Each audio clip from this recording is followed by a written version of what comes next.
Sgraffito and Mishima and clay on clay, and today I want to talk about paper resist on leather hard clay. Can you guys see? Come on up. Come on up. I really don't stink. Come on, boys. Come on.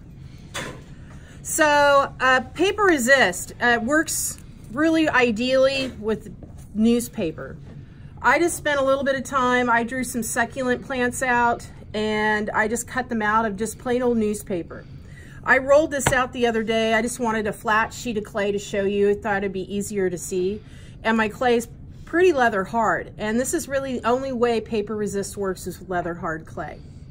So you can do paper resist in two ways. And I'm going to show you the first way.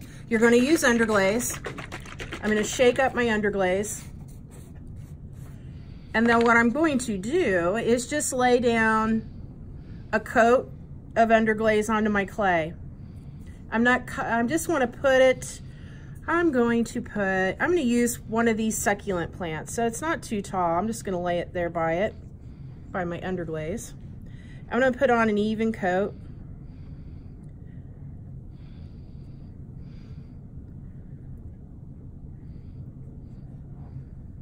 Just like that.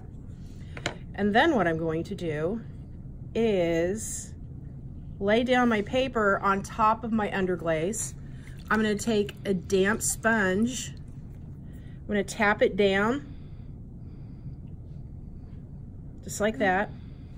And now I'm going to wipe away, without ripping my newspaper, the excess underglaze from around my succulent. So what's happening is the paper's protecting the underglaze that's underneath it.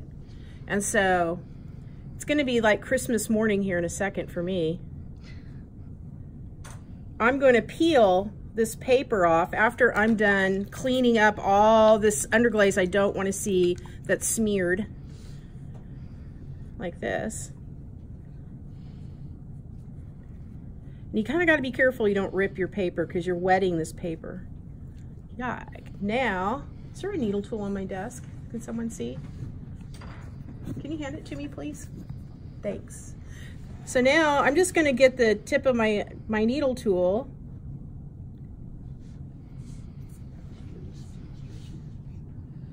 and peel it off. And oh my God. Whoa. Isn't that cool? So you can do this on your larger pieces. And this is toast, so you just throw that away because it's already wet and ruined. And then I could, I cut out different sizes, so I could probably do a bigger one up here as well. So to work differently with this process would be to lay your paper down first, tap it down with a damp sponge, and then paint over the top of it. And then peel it off, and then it's going to be in reverse. The succulent plant's going to be the white of the clay, and the rest of the tile will be blue. It's a pretty neat technique.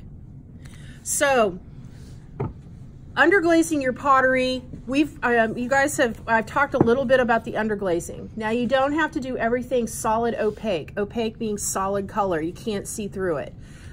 You can do it differently. So, if I'm going to be painting my pinch pot here and I want to add different colors, different layers of colors, all I'm going to do is I'm going to start with my turquoise. I'm just going to start putting up a layer that's not quite, it's real thin. Maybe I want it more opaque at the bottom of my pinch pot, so I'm going to make it more solid. And then dry brush it up. Dry brushing is just that. I don't have a lot of pigment on my brush and it's just kind of wearing out, running out, and it becomes more drier as my brush gets drier. I can pick a different color. Sorry, these little bottles are my underglazes I use. And now I'm going to use a different color to kind of go over the top, or maybe I'm going to start from the rim and work down. So I'm going to use a violet, and I'm just going to put a little violet and I'm going to dry brush it over the top of my turquoise blue like that. And I get a nice layering effect. I could do white on top of my purple, the same process of kind of a dry brush. Sorry, these are kind of messy. I'm gonna clean out my brush with some water here real quick. I don't have my apron on, I can't wipe it on my apron. I could just wipe it on my sweatshirt. So I'm gonna grab some white, and I can do the same thing on top of the purple. I can just put a little bit of white on top of my purple, okay? I can do dots. You saw the example, that white pinch pot the other day, I think I showed you. I can go back on top of my white, and maybe I wanna do kind of some dots for a decorative element with a round brush, loaded up with some underglaze. And I can do some dots on top of the rim. I can do it solid and do dots here. I can thin my paint out with water, and I can do more of a watercolory effect if you've ever messed with watercolors, where I get underglaze on my brush and add a little bit of water to it and pull up and make it real thin, and then I continue layering with maybe another color like I did.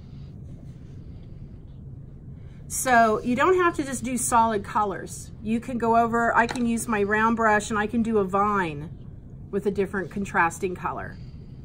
Underglazes are gonna be very much more painterly. They're not gonna be real specific, detailed paintings, but they can be.